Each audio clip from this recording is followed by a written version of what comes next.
fine and studying well. We are doing our 6th unit thermodynamics and today's topics are second law of thermodynamics, gives free energy and third law of thermodynamics. Let's start. Second law of thermodynamics. Second law of thermodynamics को हम 5 definition के through define कर सकते हैं या कह सकते हैं कि हम इसकी 5 स्टेटमेंट्स हैं। तो देखते हैं क्या क्या है। Number 1, all the spontaneous process are thermodynamically irreversible. इसका मतलब क्या है, जो प्रोसेस स्पॉन्टेनियस प्रोसेस हमने पढ़ लिया ना, क्या होती है, जो अपने आप होती है या इनिशिएशन के बाद होती है। तो इस तरह की प्रोसेस जो है वो क्या होती है, इरिवर्सिबल होती है, उनको वापस हम रिवर्स डायरेक्शन में नहीं ला सकते। ठीक है। सेकंड स्टेटमेंट क्या कहती है कि without the help of an external agency, यानी कि बाहर से अगर हम कोई एक्सटर्नल फोर्स वगैरह अप्लाई नहीं करते हैं तब तक a spontaneous process can not be reversed, यानी स्पॉन्टेनियस प्रोसेस को हम वापस नहीं ला सकते हैं without the help of external agency. जैसे कि हमने एग्जांपल लिया था कि flow of water from down a hill अपने आप हो जाएगा, लेकिन जब अगर हमें डाउन से अप डायरेक्शन में उसको फ्लो करवाना है वाटर का तो वो अपने आप नहीं होगा। तो वहां हमने एजेंसी लगानी पड़ेगी, मोटर लगा रही है, ठीक है, तो वो पानी ऊपर जा रहा है, जैसे ही मोटर आप स्विच ऑफ करोगे तो पानी नहीं फ्लो करेगा, है ना। तो without the help of external agency we can not reverse the spontaneous process. ठीक है। और अदर एग्जाम्पल हम देख सकते हैं कि जैसे कि कोल्ड बॉडी है, एक हीट हॉट बॉडी है, तो आपको पता है दोनों को पास रखेंगे तो हॉट बॉडी से कोल्ड बॉडी में उसकी हीट ट्रांसफर हो सकती है, लेकिन ऐसा नहीं हो सकता कि कोल्ड बॉडी की हीट जो है वो हॉट बॉडी में ट्रांसफर हो जाए। ठीक है, जब तक कि हम उसको एक्सटर्नल एजेंसी प्रोवाइड नहीं करते हैं। ठीक है। नेक्स्ट है the complete conversion of heat into work is impossible, क्योंकि कुछ ना कुछ हीट जो है वो कहीं और इन्वेस्ट हो जाती है, कहीं और वेस्ट हो जाती है। ठीक है, ये तो आपको भी पता होगा। मान लो आप घर का ही एग्जांपल लेके चलते हैं, हमने जो है एक मतलब बाउल या कुछ भी आपने बर्तन लिया, उसमें हमने पानी रखा, उसको हमने बॉईल करना है। ठीक है, हम गैस ऑन करते हैं, तो आपको पता है कि जब हम गैस ऑन करेंगे कुछ ना कुछ हीट जो है वो उस बर्तन को जो है गर्म करती है ना, तो वहां वेस्ट होगी। ठीक है। कुछ साइड में जो है एनवायरमेंट साइड का आपको पता है, थोड़ा सा जहां गैस चलेगी वहां पर एनवायरमेंट थोड़ा गर्म हो जाएगा, यानी कि वो हीट कहाँ से आई है, उसी गैस की आई है, तो वो कहीं ना कहीं वेस्ट हो रही है। ठीक है, वो सारा जो है उस वाटर को बॉयल करने में यूज नहीं हुई है, तो कहीं ना कहीं हम जो है वेस्ट हो जाती है हीट, वो टोटल जो है वर्क में कन्वर्ट नहीं हो सकती है जो हमें करवानी होती है। नेक्स्ट है all spontaneous process are accompanied by a net increase of entropy. जो स्पॉन्टेनियस प्रोसेस है उनमें हमने पहले भी पढ़ा कि एंट्रोपी वाले केस में कि हमेशा जो है एंट्रोपी क्या रहेगी, पॉजिटिव रहेगी, यानी कि अगर इंक्रीज हो रही है एंट्रोपी तभी वो रिएक्शन हम कह सकते हैं कि वो स्पॉन्टेनियस है ना। हमने बॉल वाला एग्जांपल भी लिया था, जैसे पानी का गिलास आप ऐसे पानी डाल दो तो वो फ्लो कर जाएगा इधर उधर, है ना, तो क्यों उसको इधर उधर बिखरेगा, तो रेंडमनेस इंक्रीज हो रही है, इसीलिए वो फ्लो कर रहा है। ठीक है, तो इंक्रीज होती है एंट्रोपी। नेक्स्ट है entropy of universe is continuously increasing. ये हमें पता है, बताया था आपको कि यूनिवर्स की एंट्रोपी हमेशा बढ़ती ही रहती है। तो ये कुछ स्टेटमेंट्स है सेकंड लॉ ऑफ थर्मोडायनेमिक्स की। Is it clear? I think अगर आपको आता है क्वेश्चन तो आपको ये सारी स्टेटमेंट लिखनी है। ठीक है, इतने में आप लिख सकते हैं। अगर 1 मार्क्स का क्वेश्चन आता है तो आप 1-2 स्टेटमेंट लिख सकते हैं, लेकिन आपका 2 मार्क्स का क्वेश्चन आएगा तो आपको सारी स्टेटमेंट लिखनी होती है। ठीक है, तो is it clear? Now gives free energy. Gives free energy क्या होती है? देखो, कोई भी सिस्टम है उसके अंदर जो एनर्जी अवेलेबल होती है यूजफुल वर्क में कन्वर्ट होने के लिए, यानी जो एनर्जी यूजफुल वर्क में कन्वर्ट हो सकती है, क्योंकि वेस्ट तो होती ही एनर्जी, अभी हमने बात की सेकेंड लॉ में, कुछ ना कुछ बाहर वेस्ट हो जाती है। तो यूजफुल वर्क में जो एनर्जी कन्वर्ट हो जाएगी सारी की सारी, तो वो एनर्जी कहलाएगी आपकी गिव्स फ्री एनर्जी। तो हम कैसे डिफाइन कर सकते हैं गिव्स फ्री एनर्जी को? The energy of a system that is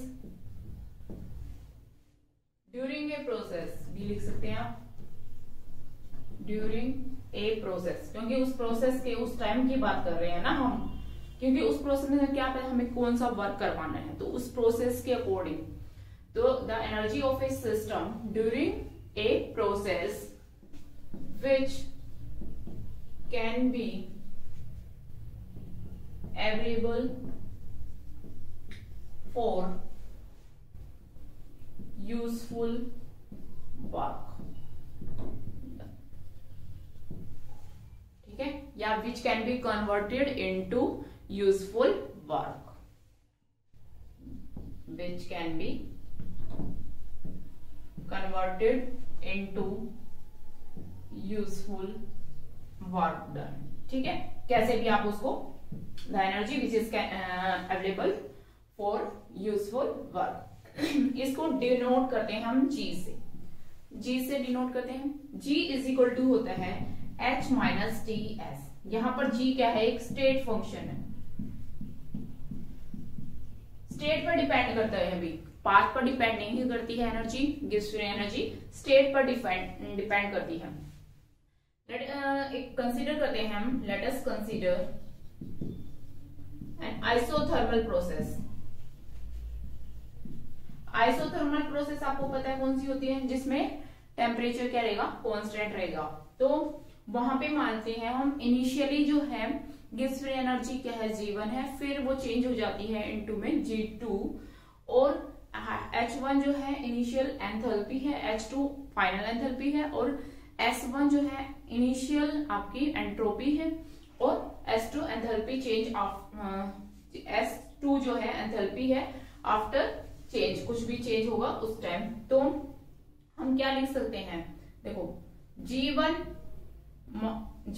initial, आप ये सब लिख लेंगे ना, तो मैं डायरेक्ट लिखती हूँ। तो डेल्टा G को हम क्या लिख सकते हैं, G2 माइनस G1 लिख सकते हैं। G2 माइनस G1 को क्या लिख सकते हैं, डेल्टा G, और डेल्टा H हम लिख सकते हैं H2 माइनस H1, ठीक है। ऐसे ही डेल्टा S जो है वो आएगा S2 minus S1। Change in gives free energy, change in enthalpy, change in entropy. तो इस तरह से हम लिख सकते हैं, कोई भी एक सिस्टम ले लिया हमने उसके अकॉर्डिंग, ठीक है। अब देखो इस रिएक्शन में ये वैल्यूज हम पुट करेंगे, तो हम इसको लिख सकते हैं delta G is equal to delta H minus में T डेल्टा S, क्योंकि टेम्परेचर तो क्या है, कांस्टेंट है, ठीक है, क्योंकि हम आइसोथर्मल प्रोसेस की बात कर रहे हैं, ठीक है। तो यहां पर ये क्या आ गया, gives free energy change in gives free energy, ठीक है, इज इट क्लियर। तो ये जो इक्वेशन है इसको बोलते हैं Gibbs Helmholtz equation. This equation is called Gibbs Helmholtz equation, ठीक है। इंपॉर्टेंट इक्वेशन है, इसके बेस पे आपके न्यूमेरिकल्स आते हैं, ठीक है। तो ये था gives free energy. I think is it clear. अब इसमें एक बात देखो, जैसे हमने एंट्रोपी में देखा था स्पॉन्टेनियस प्रोसेस और नॉन स्पॉन्टेनियस प्रोसेस की बात करते हैं। गिव्स फ्री एनर्जी की जो वैल्यूज है उससे भी आप बता सकते हैं कि रिएक्शन जो है वो या कोई भी प्रोसेस है वो स्पॉन्टेनियस है, यानी होगी या नहीं होगी, इक्विलिब्रियम में होगी। तो उसके लिए देखो डेल्टा G अगर नेगेटिव है तो वो रिएक्शन होगी स्पॉन्टेनियस, ठीक है। डेल्टा G की वैल्यू अगर आती है पॉजिटिव तो होगी आपकी नॉन स्पॉन्टेनियस, या आप कह सकते हैं वो रिएक्शन होगी ही नहीं, ठीक है। डेल्टा G अगर 0 है तो वो रिएक्शन होगी इक्विलिब्रियम में। Is it clear. तो आप वैल्यूज दे रखी होंगी, आपको फिजिबिलिटी पूछ सकते हैं, तो आप उसके अकॉर्डिंग डेल्टा G की वैल्यू के अकॉर्डिंग आप बता सकते हैं कि रिएक्शन होगी या नहीं होगी। Is it clear. अब देखो गिव्स फ्री एनर्जी को अगर हम गैल्वेनिक सेल से, गैल्वेनिक सेल जो होती है, आगे आप +2 में इसको डिटेल में पढ़ेंगे इलेक्ट्रोकेमिस्ट्री के अंदर गैल्वेनिक सेल। तो अभी हम इसमें मैं आपको इतना बता दूंगी, इसमें केमिकल एनर्जी को हम कन्वर्ट करते हैं इलेक्ट्रिकल एनर्जी में, ठीक है। तो गैल्वेनिक सेल के अंदर जो है डेल्टा G का क्या है, मतलब यूज होगा, किस तरह से हम उसका वर्क डन निकाल सकते हैं कि, तो उसमें है डेल्टा G जो अगर हम स्टैंडर्ड फॉर्म ले, delta G naught is equal to NFE naught, यहां से हम गिब्स फ्री एनर्जी चेंज निकाल सकते हैं गैल्वेनिक सेल की, क्या NFE नोट से। अब यहाँ पर N क्या है, नंबर ऑफ इलेक्ट्रॉन्स जो भी उस प्रोसेस में इन्वॉल्व होंगे वो नंबर ऑफ इलेक्ट्रॉन्स होंगे। F जो है आपका फैराडे, E नोट जो है वो होता है standard electrode potential, standard electrode potential. किस तरह से ये बात करते हैं क्या है ये आपको अभी नहीं करना है, 12th में आपको डिटेल में, क्योंकि अभी आपको गैल्वेनिक सेल ही नहीं पता है, फैराडे नहीं पता है, ये कौन सी स्टैंडर्ड इलेक्ट्रोड पोटेंशियल नहीं पता है, तो आपको यहाँ पर इसका बस आपको क्या है ये फॉर्मूला याद रखना है। Is it clear? तो इस तरह हम गैल्वेनिक सेल के अंदर गिब्स फ्री एनर्जी चेंज को निकाल सकते हैं। यहाँ हमने आप देख रहे नोट लगाया है, नोट किस लिए लगाया है, स्टैंडर्ड के लिए, standard gives free energy change है ये। इसका मतलब क्या हुआ, इसका मतलब हुआ कि स्टैंडर्ड कंडीशन में, यानी स्टैंडर्ड कंडीशन 298 केल्विन टेम्परेचर और 1 atmospheric pressure. Is it clear? तो इस टाइम जो कंडीशंस है ये रहेंगी, तो हम गैल्वेनिक सेल में गिब्स फ्री एनर्जी चेंज निकाल सकते हैं। Is it clear? अब देखो गिब्स फ्री एनर्जी की से हम एफिशिएंसी भी निकाल सकते हैं, किसी भी जो है फ्यूल सेल है उसकी एफिशिएंसी निकाल सकते हैं।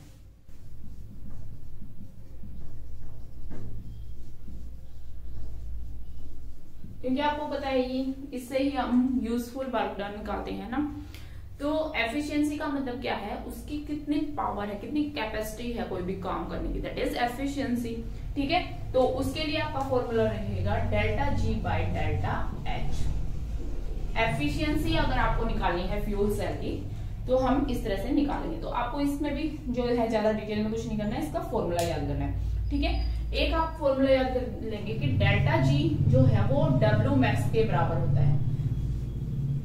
गिब्स फ्री एनर्जी चेंज जो है वो मैक्सिमम वर्क कितना हो रहा है उसके इक्वल होता है, या आप कह सकते हैं कि मैक्सिमम वर्क कितना होगा वो उसकी change in Gibbs free energy के इक्वल होगा। तो ये फॉर्मूला आप यूज कर सकते हैं। और आपको एक आ सकता है कोई रिएक्शन दे दी जाए जिसमें डिफरेंट रिएक्टेंट और प्रोडक्ट दिए गए हैं, तो वहां पर गिब्स फ्री एनर्जी चेंज आप कैसे निकालेंगे वो हमने जैसे अभी पिछले लेक्चर्स में किया था, सब में एंट्रोपी चेंज कर रहे थे, है ना, एंथैल्पी चेंज कर रहे थे, तो वैसे ही करना है। तो डिफरेंट जो प्रोडक्ट की अगर हमने डेल्टा आर जी नोट निकालनी है तो हम निकालेंगे summation of delta F G nought of product minus में summation of delta F G nought of reactants, इनका सम कर देंगे गिब्स फ्री एनर्जी का, रिएक्टेंट का और प्रोडक्ट का, इनका डिफरेंस जो होता है वो टोटल रिएक्शन की change in Gibbs free energy आएगा। नोट लगाए तो स्टैंडर्ड, अगर आपको स्टैंडर्ड नहीं लेना है तो नोट नहीं लगाएंगे। ठीक है, मेन बात यह है कि प्रोडक्ट की कितनी गिब्स फ्री एनर्जी है और सारे प्रोडक्ट्स की कंबाइन करनी है, हमने सम करनी है, और रिएक्टेंट की कितनी है वो टोटल रिएक्शंस की आएगी। Is it clear? तो ये था आपका Gibbs free energy. I think it is clear. इसमें कुछ एक फॉर्मूले हैं जो आपको डायरेक्ट याद करने हैं, ये आपके 1 मार्क्स में आ सकते हैं, कोई ऑब्जेक्टिव में आ सकते हैं, जैसे कि डेल्टा जी मैक्सिमम वर्क के इक्वल होता है, याद रखना साइन नेगेटिव आएगा तभी आपकी रिएक्शन क्या होगी, स्पॉन्टेनियस होगी।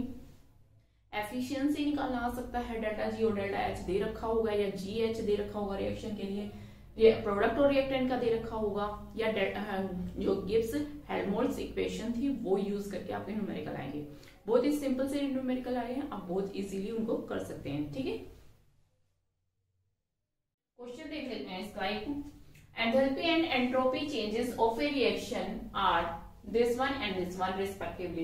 Predict the feasibility of reaction at 27 degree Celsius, यानी कि इतने टेम्परेचर पर वो रिएक्शन होगी या नहीं होगी वो बताना है आपको। ठीक है, तो आपको अभी क्या गिवन है वो हम लिख लेते हैं, फिर अंदाजा आ जाता है कि आपको हम कौन सा फॉर्मूला यूज करेंगे। तो गिवन क्या है, enthalpy and entropy change. Enthalpy change यानी डेल्टा एच दे रखा है, कितना दे रखा है भाई 40.63 किलो जूल पर मोल, ठीक है।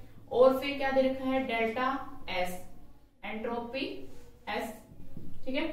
तो 108.8 जूल पर केल्विन पर मोल, और टेम्परेचर दे रखा है हमें 27 डिग्री सेल्सियस, ठीक है। अब देखो कोई भी करने से पहले यूनिट हमेशा सेम होनी चाहिए। यहाँ किलो जूल है, यहाँ जूल है, या तो इसको किलो जूल में चेंज करो या इसको जूल में चेंज करो, ठीक है। इसको हम जूल में चेंज कर लेंगे, 1000 से इसको मल्टीप्लाई कर देंगे तो 10630 जूल पर मोल आ जाएगा, ठीक है। सेम यूनिट हो गई है, ठीक है। टेम्परेचर को केल्विन में चेंज करेंगे तो 27 प्लस में डिग्री सेल्सियस प्लस में 273 इज इक्वल टू 300 केल्विन, ठीक है। अब देखो फिजिबिलिटी अगर हमें पता करनी है तो हम क्या डेल्टा जी से पता कर सकते हैं, और डेल्टा जी की कौन सी equation, Gibbs Helmholtz equation, according to Gibbs Helmholtz equation. Gibbs Helmholtz equation क्या कहती है अभी, delta G is equal to delta H minus में टी डेल्टा एस। तो सारी चीजें हमारे पास अवेलेबल है, डेल्टा एच भी है, टेम्परेचर भी है, डेल्टा एस भी है। तो इसको सिंपल सी बात है पुट कर देंगे। तो डेल्टा एच हमारा क्या है 1060, दिस वन टेम्परेचर 300 आ गया आपका, एस की वैल्यू हमारी क्या है 108.8। अब इसका आप आंसर खुद निकाल लेंगे। अब यहां से देखो इसको सोल्व करोगे तो आप ये देखो 300 से इसको मल्टीप्लाई करेंगे तो इससे कुछ ना कुछ टर्म्स क्या आएगी, ज्यादा आएगी, कम आएगी, आप उसका अंदाजा भी लगा सकते हैं, ठीक है, निकाल सकते हैं ना। पहले आंसर निकालो आप। तो इसका आंसर मैं ही बता देती हूँ 7990 आएगा आपका, ठीक है। और यूनिट रहेगी आपकी joule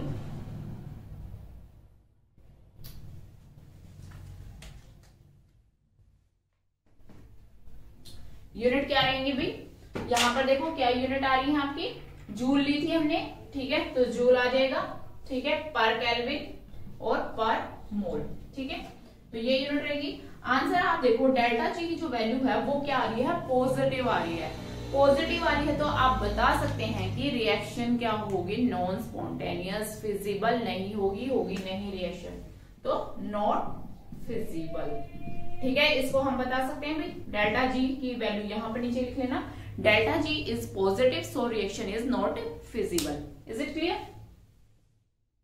third law of thermodynamics क्या कहता है कि जो एब्सोल्यूट टेम्परेचर होता है उसके ऊपर भी, मतलब एब्सोल्यूट टेम्परेचर है 0 केल्विन, उस पे भी कोई जो सब्सटेंस है, क्रिस्टलाइन सब्सटेंसेस है, आपको पता है क्रिस्टलाइन सब्सटेंसेस में क्या होती है, रेगुलर अरेंजमेंट होती है, उनमें भी कुछ ना कुछ डिसऑर्डर मिलेगा। मतलब ये नहीं कह सकते कि उस पे 0 होगी एंट्रोपी, मे बी 0, हम क्या कहेंगे, मे बी 0।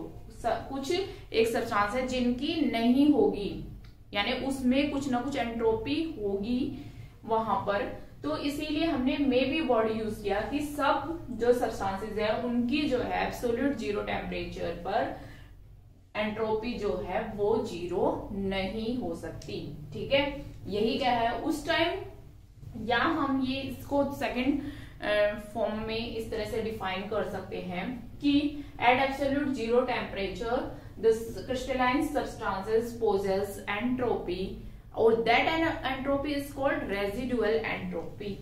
क्या कहते हैं उस एंट्रोपी को, रेजिडुअल एंट्रोपी, ठीक है।